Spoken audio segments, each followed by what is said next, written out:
I loved my boyfriend Jake, but he always seemed insatiable and rather unstable emotionally.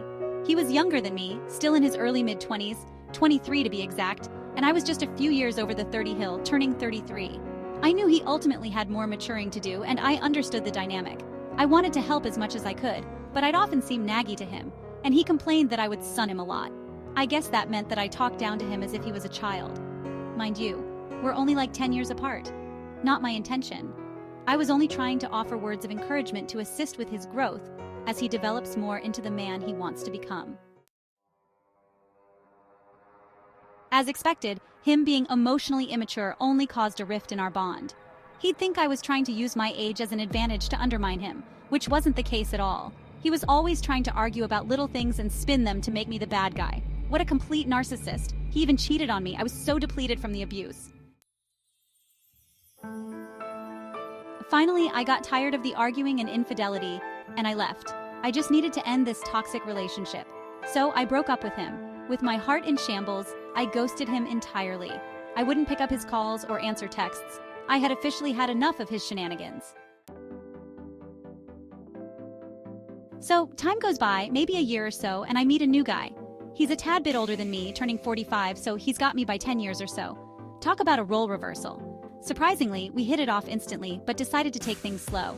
After spending tons of time together talking about our expectations, boundaries, and commitment desires, we realized we were cosmically aligned, and we fell in love.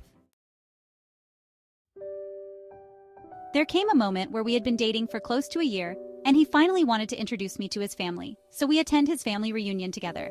I greeted his mother, father, and other family and friends. They were such nice people. I loved being around them all, but someone was missing, his son. So after a phone call, we find out that he is on his way.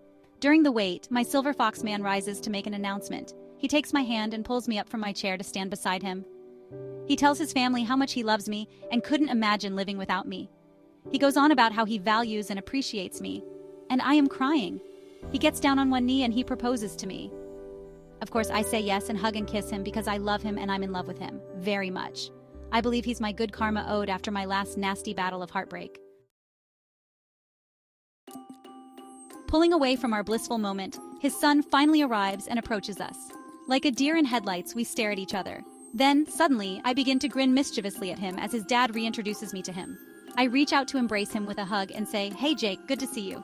While his mouth remains agape from the confusion of it all, I whisper into his ear, "I see karma works in mysterious ways. Now you will be my son." And I show him my engagement ring given to me by his father.